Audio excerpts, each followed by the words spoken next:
22 and verse 24. And there was also a strife among them, which of them should be accounted the greatest. And he said unto them, the kings of the Gentiles exercise lordship over them, and they that exercise authority upon them are called benefactors. But ye shall not be so. He that is greatest among you, let him be as the younger, and he that is chief as he that does serve. Whether is greater, he that sitteth at meat or he that serveth? Is not he that sitteth at meat? But I am among you as he that serveth. We're just going to deal there tonight. Would you say amen to God's word? Amen. You may be seated. We talked about this problem of self-promotion. Had to get settled before the day of Pentecost. The Lord had to deal with this, and we're going to talk about later that solution and how it comes when we deal with this passage. But we're looking at his instruction to them because there's a strife that they've got such a sense about them that they love a quarrel and contention, and that they're driven to it. I mentioned it Sunday. This love of contention is this word strife that is meant here, and they have this impetus in them that is driving them to fuss and to just kind of bicker among one another and agitate. You ever had those moods get a hold of you? I have. Yeah, I have to really be careful of that. Get in trouble. You can just get that mood that kind of wants to slip over you. You just want to be an irritant in somebody's life. You just, you wake up and you feel like a pick box. That's what I call it. And you're just looking for someone to be an avenue that you can start a fight. Right. And I don't know. Those are moods that come over. You can't let those things control you. I've learned in life when those times when you're feeling that, and I start feeling that come, you better either run or don't take your mouth shut, one or the other. But get out away from folks because you're going to be stirring up contention. And that's what's happening among them. Who's going to be the greatest? And it's amazing that they could do that at such an hour. And the serious of the moment as he has given them bread and wine and drink, talked about the New Testament, the covenant in his blood, of betrayers among them. I mean, difficult news. He's been telling them now for days, I'm going to die, I'm going to be crucified. And they're struggling with it. My, it's a dark hour. It's a difficult hour. And things happening that they can't grasp. But I thank God for these men. I'm going to say some things about them later. That right now I'm speaking about them negatively, but there's something out of this here that we'll draw a little while later that's positive when we deal with that last message, probably Sunday morning. But he's giving them this instruction here and tells them that, and in light of what's going on and this bickering the Lord knows about, he tells them to not be like the world. And we talked about that, but be as the younger. Be as the younger. And, I was thinking some more about a young person and a child. I've got some grandchildren, and at times they're just as contrary as contrary can be. I mean, just as ornery, we say in West Virginia, just ornery and rotten to the core. And sometimes a head as hard as an old piece of granite somewhere. And other times just as sweet as sugar and molasses and just roll out. It's amazing. All of that can come out of such a small package, but it can. And you can have this beautiful little package that can just emit such sweetness and tranquility, and in just a little while can make you mad in the nest of hornets, and just turn you upside down and make you want to grab you about 10 switches and go after it. But at the same time, there's something elementary in children that is present, and I've observed it. They really have a desire to please. They want you to be pleased with them. And they really want to know how to please you. And if you will administer proper biblical loving discipline, you can train them how to please you, and they'll do it. They'll do it and be happy doing it. There is that element in their life, because you notice a child when you begin to tell them something, or they'll do something, they come to you,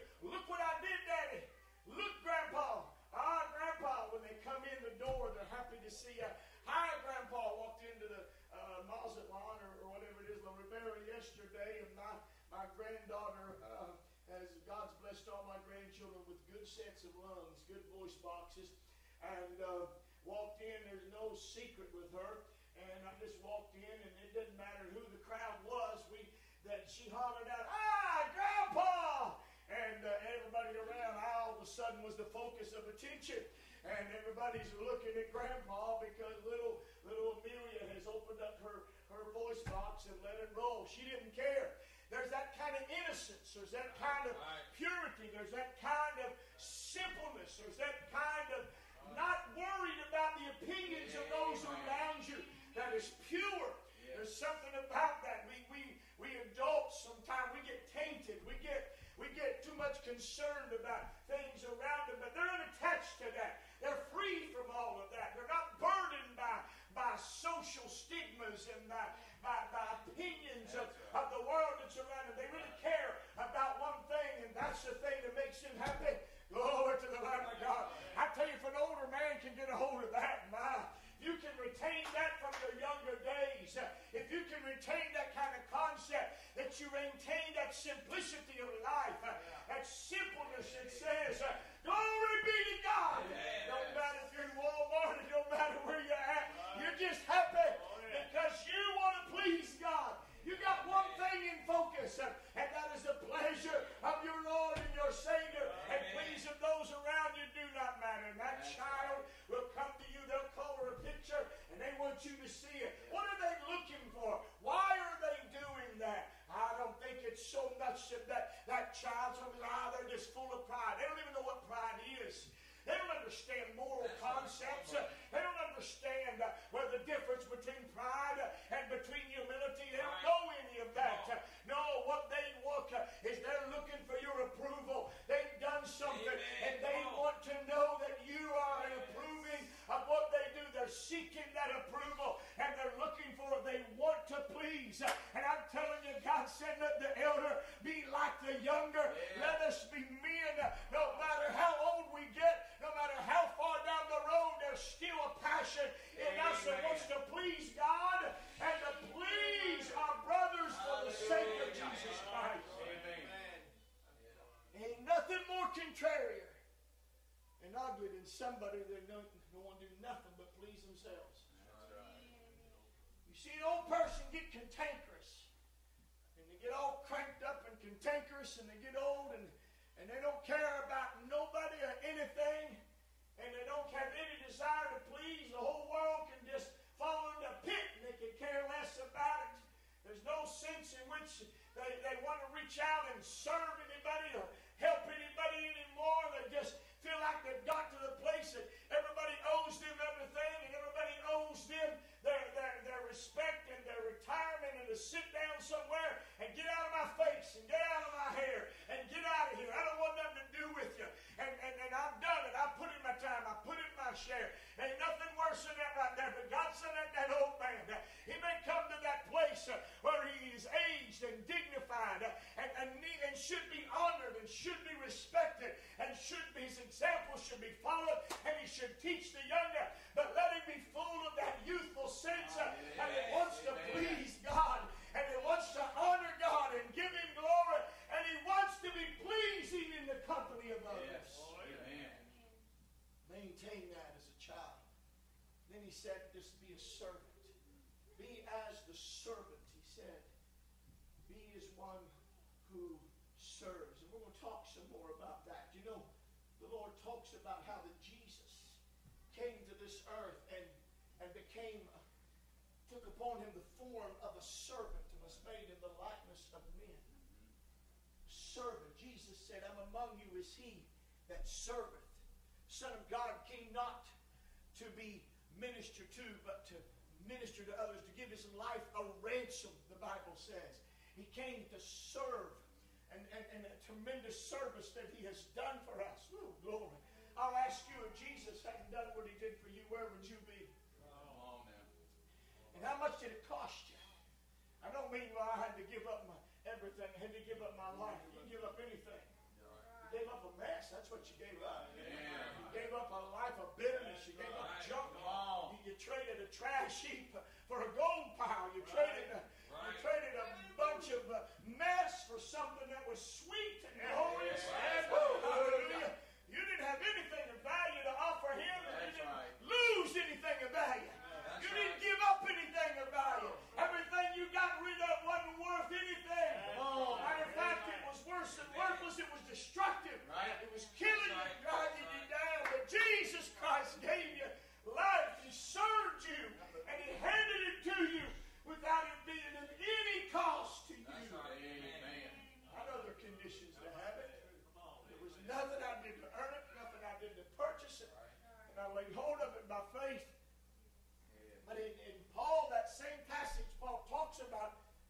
becoming a servant, he said, let this mind be in you, which was also in Christ Jesus. And he's talked about, he said, let each esteem others better than themselves. Amen. Let each esteem others better than themselves. Yeah. That's a servant's mindset. Now, he didn't say, let each say that others are better than themselves. He didn't say, go around saying, well, John's better than me, or George is better than me. That's comparing yourself among yourselves. Right. That's not what he said. He said, esteem them. Yeah. That is, look at them and consider that they are of a greater value than you, and that you can minister to them even when you're hurting, that you can help them and take care of their needs even when your needs may go lacking, that you're able to put them first and put yourself second. You're able to fix their sink while your sink is still leaking. Take care of your second. I'm telling you, you esteem them better. You esteem them worthy of honor. You esteem them worthy of dignity. You esteem them and you consider that they are worthy of your respect. They're worthy of your investment. They're worthy of your time. They're worthy of your energy. And that you're going to lift them up in the sense that they are better than you. Not in that you go around saying that, but that your mindset toward it is that I am going to do this for them because they are of value. They are of value. And we're going to talk about that and deal with it now a little bit and go a little bit deeper into this mindset and this business of humility. This is a time for me to preach on it because it's in this passage and I'm just taking it the way God's bringing it to me tonight. So you just hang in there if you will. We'll talk about humility and two things that the concept that comes out of that. But it's the greatest, most wonderful of virtues. Just as pride is the root of sin, humility is the very root of holiness and righteousness.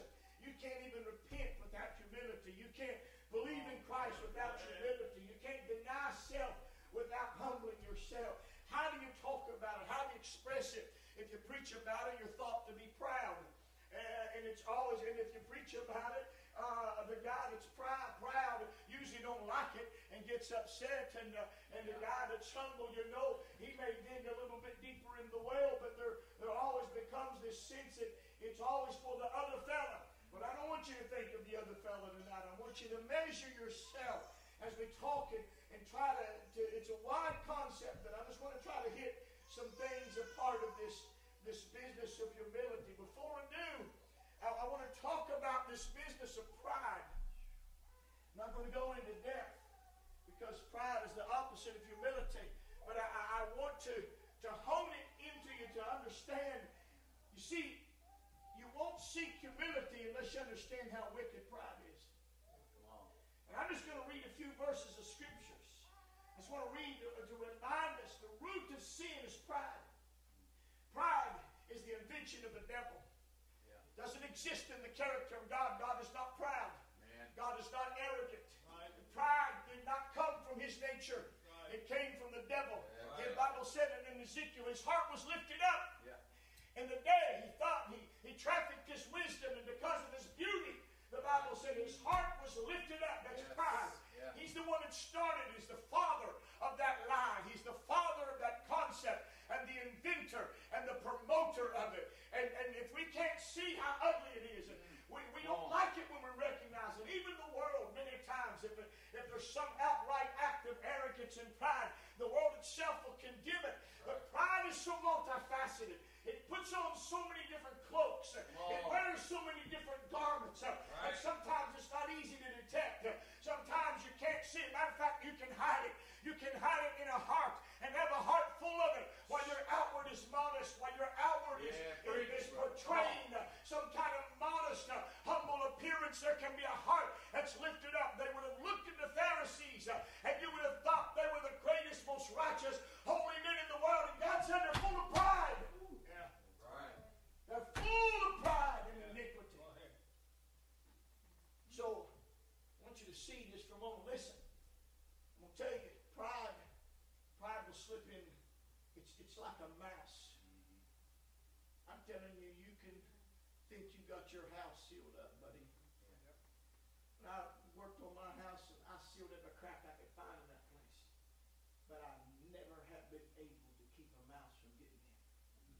they find a hole where there is no hole. And I'm telling you, they can get in the smallest of cracks that you think are insignificant. They get that little nose hair through, and they're through it.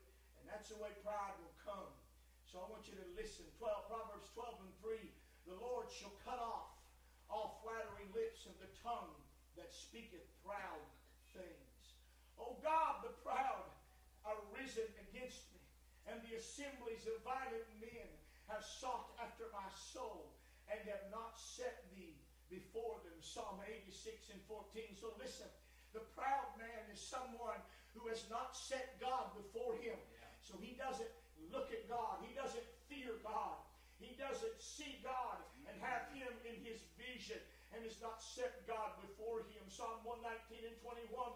Thou hast rebuked the proud that are cursed, which do err from thy commandments. The proud man is cursed by God, and he errs from the commandments. He doesn't keep the commandments of God. Proverbs 16:5. Everyone that is proud in heart is an abomination to the Lord. Though hand join in hand, he shall not be unpunished. Psalm 10:4. The wicked, through the pride of his countenance, will not seek after God. God is not in all of his thoughts. Or another way of saying is that God is not in any of his thoughts.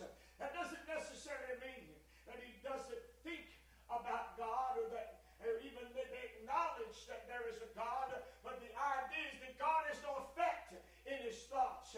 God is not there. Whatever that man thinks is based in wickedness. It's based in selfishness. Whatever drives him has nothing of the mark of God upon it. Has nothing of the character or the stamp or imprint of the divine upon it. It's all flesh. It's all human. It's all satanic and demonic, if you will. God is not in any of this man's mind, and therefore he is pure human and pure devil, if you will. Proverbs 8:13. The fear of the Lord is to hate evil, pride and arrogancy, and the evil way, and the froward mouth do I hate. Proverbs 29:23. A man's pride shall bring him low, but honor shall uphold the humble and spirit. All the way throughout Proverbs he talks about the honor is before humility.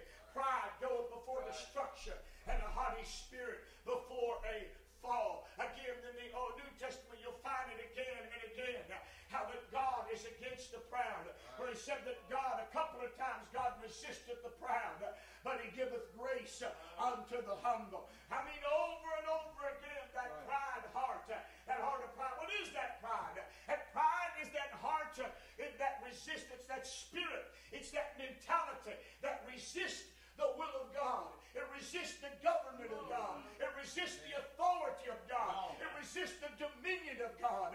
It resists, if you will, the invasion of God. That God has the right to invade us. Oh, glory. I'm telling you, he's got the right. You have no private place that God cannot enter. I can do that from you. I can tell you that my bedroom is off limits to you. I can tell you that this part of my house is not your business, all right? That's me. That's for me. That's for my wife. And the world would do well to learn that principle, I'll tell you. And then that this place is off limits to everybody else. But I can't shut God out of my bedroom. I can't shut God out of my house. I can't shut God out of any part of my life. I do not have a place where I can say, God, you've got no right to invade my privacy. There is no privacy of the holy and just God who is pure and knows all things. And I ask you, what have you got that you would not want him to see? Amen. Yeah. That spirit that raises up, sometimes it takes the form of just a little snub. Sometimes it takes the form of when the word comes forth and pricks the heart and says you need to change here. It's just that little bit of resistance. It's that little bit that says, I don't know if I can do that. It's that hesitation to obey. It's that reluctance to yield the floor to God. It's that little piece of you that says, I don't know if I can give it up. That's pride talking. That's that resistance against the sovereignty of God Almighty and is holy and true. If God asks you to do it, it's good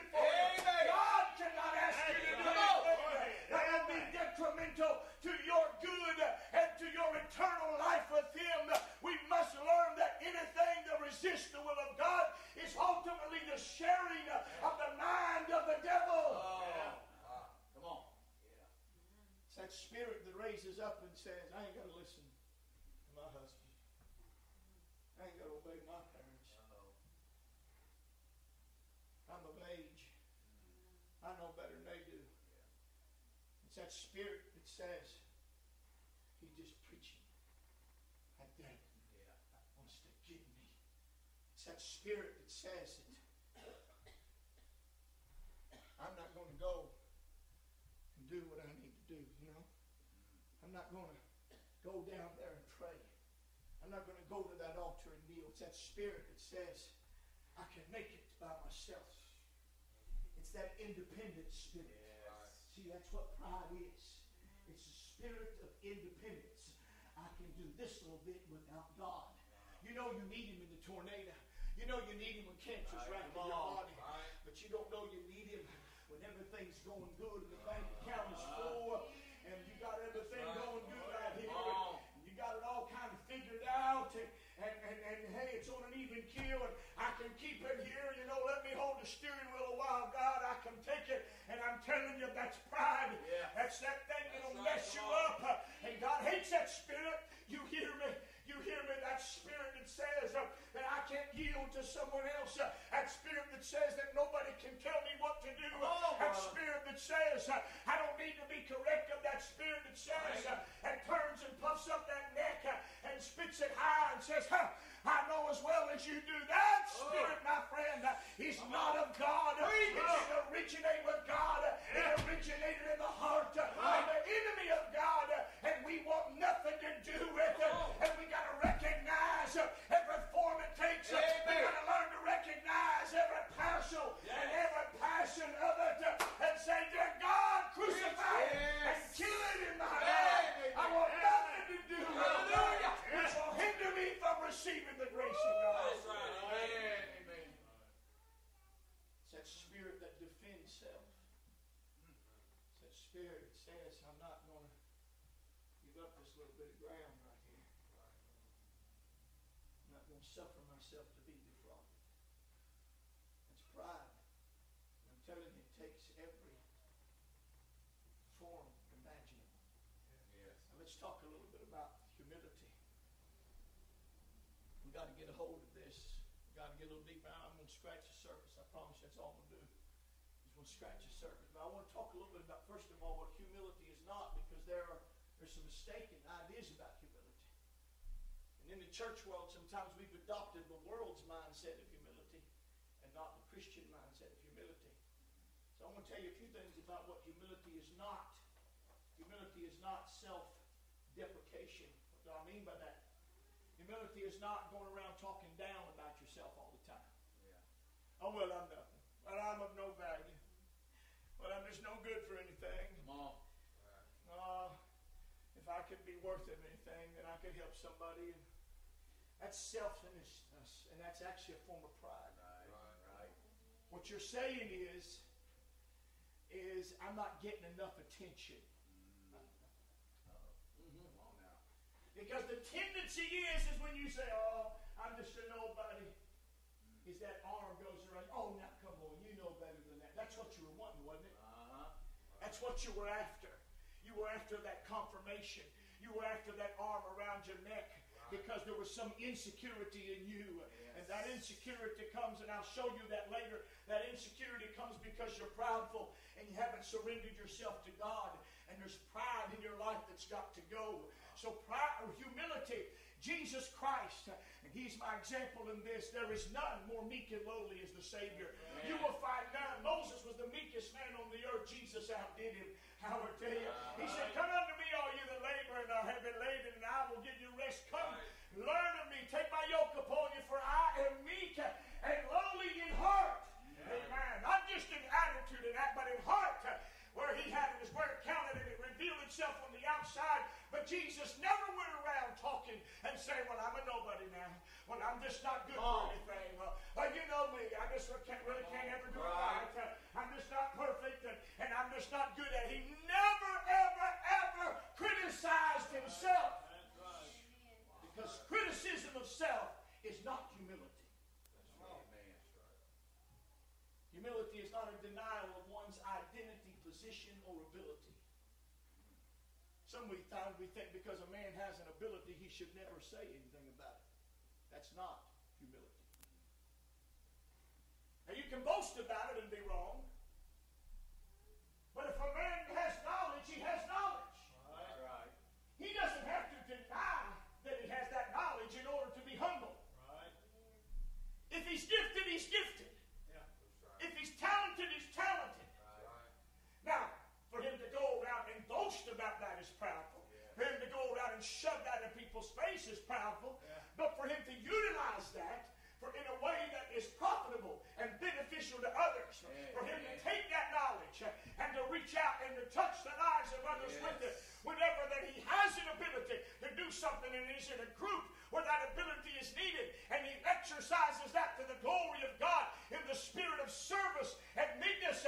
That is grace, my friend, and there's nothing wrong with it. You don't have to deny who you are to be humble. You don't have to deny your ability to be humble. Jesus never went around and said, well, I can't really heal. He healed. Right. He said, come on, and I'll heal you. Right. He said, if you can believe, all things are possible. He said, the leper said, if thou wilt, thou canst make me clean. And Jesus said, I will. He said, whatever you ask the Father, in my name, I will do it. I will do it, that the Father may be glorified in the Son. Amen. He never went around denying who he was. He never went around denying his ability to heal men. To cleanse him, he never boasted about it either. Right. But at the same time, he never denied it. When he was in the house and his ability was needed, he exercised it. He didn't say, well, I really don't want to do that because I might be a show-off. He said, bring him to me. Amen. Hallelujah. Looked at the hard heads around and said, how long have I got to put up with it? Come out of that boy. Come out of him, I say. And he did it. He exercised it because a need was there. A father was in anguish. A boy needed delivered of the demons that was in him. And Jesus never said, no, I've got to make sure I do this in a way that I'm not really boasting here. I don't really want to make myself look bigger. He was who he was. He's the Son of God. Shine your glory. Shine your glory, Lord. Shine your glory. And that's what we've got to recognize. It is what it is. I mean, if the man has an ability and God's called him, get out of his way and let him do his work. Right. That's good. Yes. Humility is not modest actions. It may involve modest actions. Because we think because on the outside you're doing something that's humble in its appearance. You're doing it in a way that is not braggadocious and arrogant and cocky, as we would say, like an old strutting rooster. But oh, that man is humble. That man may be the proudest man that's in the group. You can be proud of your humility. Yeah. Yes. Come on. And his humility is not coming. He has no humility in his heart. He's full of pride. And he's acting that way because that way he knows gets the stamp of public approval. Because he knows if he can do it in such a way that he is not trying to be noticed, then he can win the approval. And that's a proud heart. That's a proud heart. Because the humble man isn't looking to win the approval of men. He seeks only to please God and to win his approval. And he'll just move and do it. He'll just move and do it. It wasn't proud when George Mueller was on the ship in the fog. He had an appointment and to such a place, and there was a fog that had settled in and the ship couldn't go anywhere. And if the fog didn't lift, he was going to miss his appointment. A certain man was there and he looked at George Mueller. He said, do you want for me to pray? And he said, no. Because you won't believe. Come on, brother. Wow. He prayed. The fog instantly lifted. The ship went on. He made his appointment. That's not pride. Come on. That's not pride. That's faith. It's how it operates. Right. You know what? We're going to deal with that. You'll get the pictures as we go on. But just don't think, you say, well, I did it modest on the outside. We do that. You can make that effort to try to really make it look good on the outside. But if it isn't something that's flowing natural out of your heart, I'm telling you something, folks, you're just putting it on the outside. It's just something you're trying to paint up. Get it on the inside. inside, and it'll automatically operate that way on the outside. Amen. You will have modest actions when there's a modest heart. I don't believe you can have a humble heart and have an outside that's screaming, I'm for sale either. I don't believe that. That's why I don't believe that you can have that flesh just all open for everybody to see it and just paint it up and take the clothes off and let everybody see it. You're screaming, I want to be noticed. You ain't got a humble heart. You ain't got a modest heart. I'm going to tell you right now, when you get a modest heart, it'll result in modest actions, but you can't have modest actions without a modest heart. Humility is not the absence of strong emotion, such as anger. We look at a person that's real quiet and doesn't say much. Don't ever seem to get outside. That's a real humble man. Not necessarily. Maybe a very proudful person. Maybe very proudful in their heart, in their spirit. I'm going to tell you right now, Jesus Christ was a man of emotions. And again, there was none more humble than him. He wasn't proud when he wound the whip and walked in, or however, walked, trotted, ran, whatever he did when he went in that temple and he turned over the money changers' tables. He wasn't proud whenever that emotion of anger swelled up within him when he said, is it lawful to heal on the Sabbath days or not? Is it lawful to do good on the Sabbath days or not? And they answered him nothing. The Bible said because their hearts were hard, and he looked around them being angered at the hardness of their heart. And he said to that man, I don't think he said, stretch forth your hand. I think he looked and said, stretch forth your hand. He was upset with that crowd. That wasn't being proud. That was a sense of justice that reigned in him. There was a sense of things. There ought to be things that cause us to be angry. I'm telling you, if you never had any righteous anger in you, I wonder if you've got any conviction in your soul. If there ain't nothing in today's world that don't ever get under your holy skin, then I'm going to tell you something right now. You ain't got no holiness under your skin. Because there's so much injustice around you. Sometimes the thought of it will stir me up.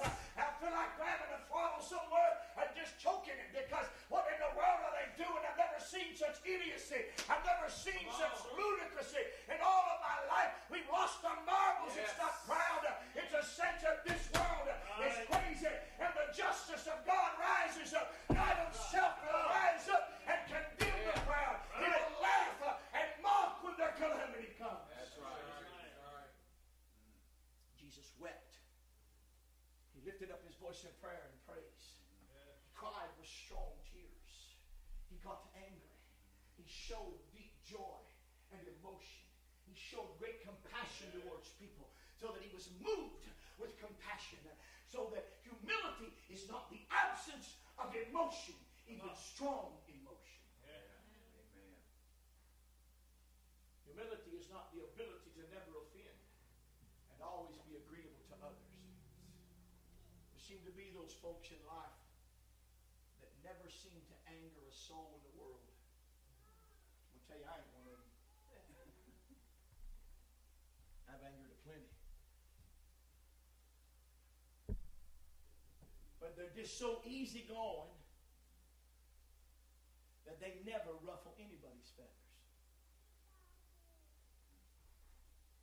Maybe some folks that are meant to be that way. Maybe God gave that to them as a gift. But I want you to understand that that sense in their life doesn't necessarily mean that they are humble. It could mean they're fearful. It could mean they're complacent. It could mean they lack courage in their hearts and strong conviction. Because I will tell you, if you got any convictions in this wicked world in which we live in, somewhere you're going to ruffle a feather. If you stand up for what you believe, if you stand up to say to somebody, sir, I hate to tell you, I ain't interested in being ugly, and I ain't going to be mean to you, sir. But I tell you what, if it means you cut my pay, this is what I'm going to do, because this is what God wants me to do. You understand? God's first in my life and not you. I ain't being ugly. I'm not being proud. That's not being proud or arrogant. That's being right. And that's being true to the one that died for you. And I want you to understand that Jesus Christ offended people. There were folks that got angry in his presence. There were folks that got so angry they were taking stones up and wanted to throw them at him and kill him. There were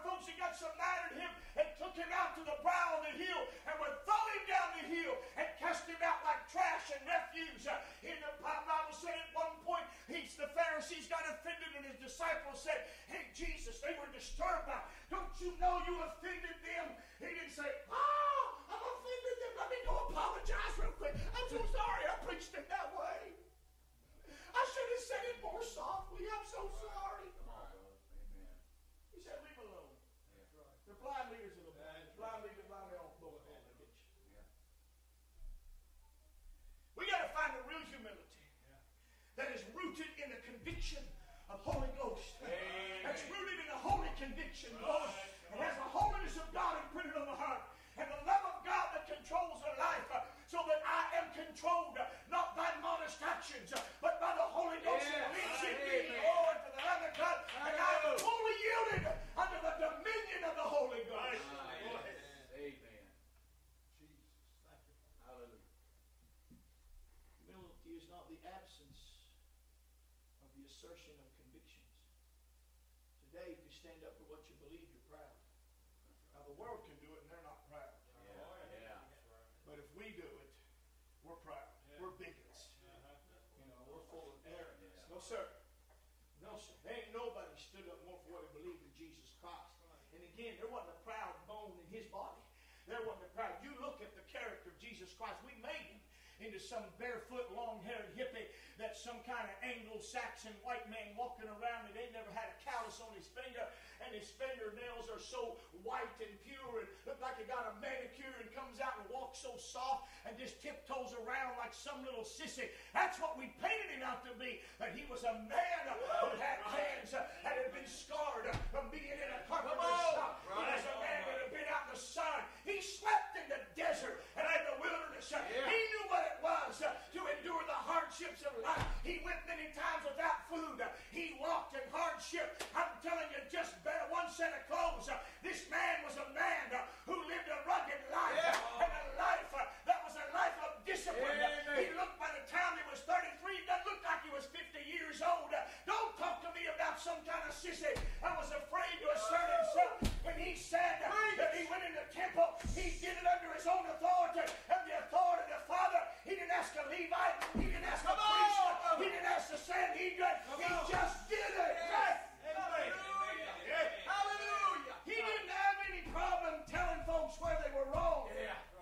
He didn't do it in a wrong spirit. He didn't do it in a proud spirit. He didn't do it in a push you down spirit. He didn't do it in an I know better than you spirit. But he still did it. Amen. So there must be a way to preach conviction without being a bigot. Yes. Amen. There has to be a way to be truthful, Yeah. to be frank, Right. to be real, to assert truth, to preach truth, Amen. and not be proud. That's right. Humility is not mere obedience to an authority. You can do everything your husband tells you. You can do everything your army sergeant tells you. You can answer his every command and do it with the greatest respect and be the proudest man on the face of the earth. You can be proud of your obedience. And you're not obeying because you respect and honor authority, but because it's just some plan, some method in your life or station where you're at. Put you in a different set of circumstances, and that rebellion will manifest itself somewhere. So, although humility will result in obedience, obedience does not necessarily mean that you're humble. You can obey and be full of pride. Yeah. You can do what your authority says, while in your heart there is still a resistance of the will. That's right. Hello, am I with you tonight? Or Yeah. Come on, praise the Lamb of God forevermore. So I want to tell you, what is this? I'm not going to have time. I'm going to deal with it a little bit later, but I'm just going to introduce this. So what is this humility? Those are some things that it's not, because Jesus Christ, he did all of those things. Yeah. I'm telling you, none obeyed better than him. But I will tell you that his humility flowed from the inside. So what is humility? It is, first of all, the very Spirit of Christ. And you will never know it until his Spirit is in you. Amen. And until you are in that Spirit. And until he abides in you and you abide in you, you will not know humility. You hear me? No sinner knows humility. his sin takes. I don't care if he's the good Joe on the corner or if he's the mass murderer that's sitting up on death row. It doesn't matter where he's at. He's proud in heart. He hasn't surrendered his will to the King of Kings and the Lord of Lords. He is full of pride. The only way you can be humble is to know the one that is humble. The only way you can be lowly is to know him that is Lord, and that is Jesus Christ. You must abide in the vine. The branch cannot bear fruit of itself except you abide in me. You cannot bear fruit. Amen.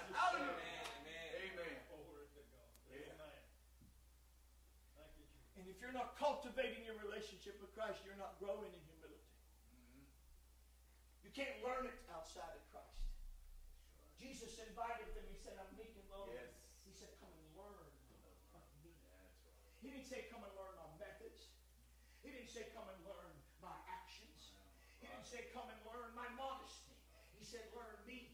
Yeah. Woo, glory. Hey. Get attached to my heart. Get in the yoke with me.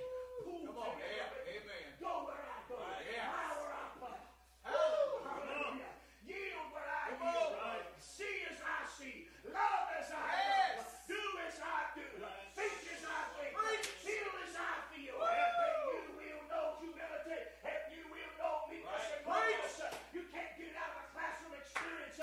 You can't learn it out of a book. That's right. You can't go do some kind of an action and go follow some procedure and come out on the other end humble. You got to go step with Jesus. Preach. You got to get in the prayer closet. You got to know the Lord. Amen. You got to walk with him. You got to let him talk to you. You got to let him reveal you to you. Amen. Oh, yeah. Amen. Yeah. You got to be there where you can hear his whisper.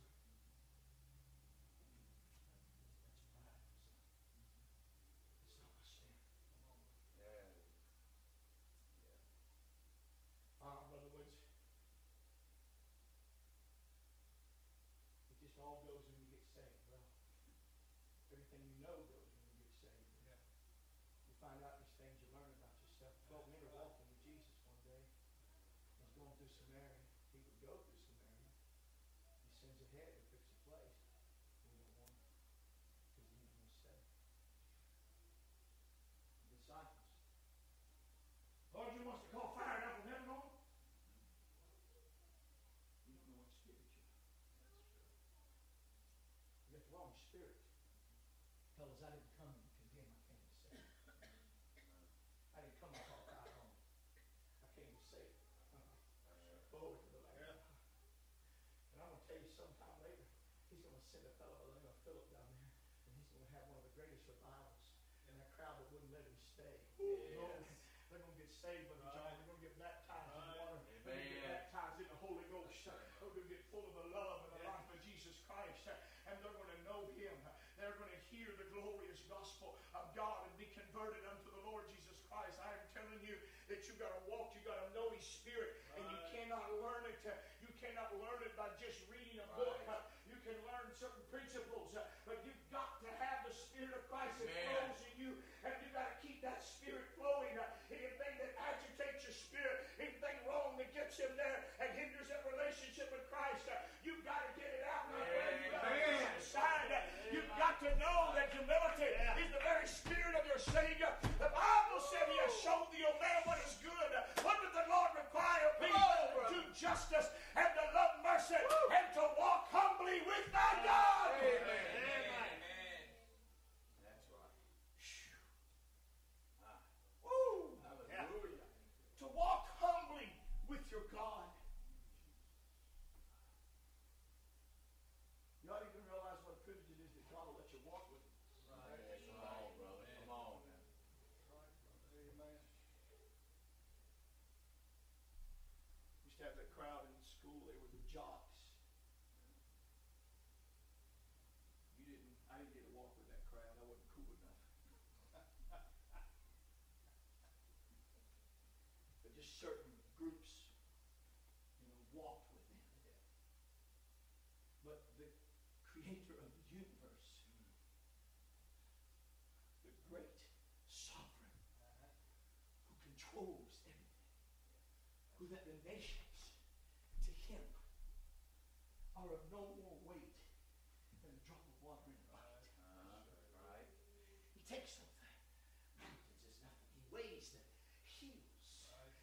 scales is nothing to him. He can comprehend the dust, all the dust of the earth, in just one measure. I'm telling you, he can do that. It meets out the heaven with the span. I'm telling you, this immense, vast, magnificent, glorious God that no man can look on and live. Oh, my. And Moses has to be hid in the cleft of the rock while he goes by because his glory is too great. He dwells in light. Hallelujah. He is so holy that no man can even get in his presence and not be condemned by it. The greatest of prophets is in his presence and say, woe is me, I'm undone. I'm a man of unclean lips. And I dwell among unclean people. And that God says, I want to walk with you. When you take that hand, it ought to be with holiness. It ought to be with humility. And God will let me walk. Hallelujah. That I can journey through life with God. But you got to walk humbly. Because when you walk with God, He determines where you walk. Right? Oh, yeah. Amen. When you walk with God, He determines the path. You don't determine the path. You don't say, God, let's take a right turn here. I don't want to take a right turn here, son. That's not going to fit for you. We're going today. He's got the destiny. That's why you have to be humble. Yes, Lord. Yeah. You know what's best. Yes, Lord. Amen. I truly believe Romans 8 and 28. And we know, not only think, we have to remember, we know that all things work together for good to them that love God, to them that are the called according to His purpose. Do you know that all things, when you're walking with God, are working together for your good? You see, when you walk humbly, you don't assert or impose your knowledge on the knowledge of God. You don't tell God that, hey, God, things aren't going on right here. You need to, you need to do this or that, and something's got to get fixed here. I don't like the way this is happening. That doesn't work that way when you walk with God Almighty. You see, that Spirit of God will teach you, and He knows what's best in all things. He's working, He's directing, He's leading, He's guiding. And if you let Him do it, when you get on the other side, you're going to be a better man. You're going to be a better woman. Amen. It's going to produce a greater good in you. It's going to produce a greater grace. But you got to be humble enough to know that His ways are higher than your ways, and His thoughts are higher than yours. And He alone has the sovereignty and is able to shape your life again. Amen. Amen. Hallelujah. Hallelujah. Hallelujah. It is the Spirit of Christ. Walk humbly with your God. Just stand here and be united in your glory. Hallelujah. Hallelujah. Hallelujah. Hallelujah. Woo!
Some things that are basic get saved, there's going to be a humility that's going to manifest itself. There's going to be a brokenness. That's right. That's right. Let me tell you something. You don't get saved. You don't find a man who genuinely gets saved and just runs out and spits in people's face and tells them they're going to hell. No. He runs out and cries and says, Jesus did this for me. Let me tell you what he did for me. He can do it for you. He can do it for you. Amen? Yes. Glory to God. Oh, that's right. How did you get where you are tonight? Did you get there by walking with Jesus? Or did you take a turn down the wrong road? That spirit that's swelling up, that spirit that's in you now, whatever's driving and motivating you now, is it the Spirit of Christ that cries for more of His Word, it cries for more of the Holy Ghost, it cries for old-fashioned Pentecost movement? Oh, or is it that spirit of the world that cries for confirmation of self? Is it that spirit of the world that says, leave me alone, I know what I'm doing? Is it that spirit of the world that says, I got it all together, I don't need any more of this? What spirit is it that drives? I'm going to tell you, when you walk with Jesus, and if we walk with Him together, we will be bound together. Amen. We will be united together. We endeavor to keep the unity of the Spirit in the bond of peace. And you and I can do it, church. We can walk this road if we stay yoked up with Jesus. Hallelujah. Amen. Amen. Glory. Don't fight against the yoke. Let Him work in your life.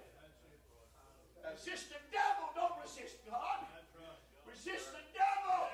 Yes. Yes. Every time we're resisting God, and we need to resist the devil and let God have His way. And submit yourself to God. Hallelujah. Amen. Amen. Woo! Yes. Glory. Glory. Glory. Well, the devil's on my back, then you ain't resisting him then. Come on now. Resist him and he'll get a flee. Yeah. Submit yourself to God. Yeah. Go run to the prayer closet. The devil knows every time he does this to you, you run to the prayer closet, he'll quit doing it because that's where he hates for you to go. But if he knows when he does it, it makes you fuss, it makes you cry, it makes you whimper, it makes you whine. He's laughing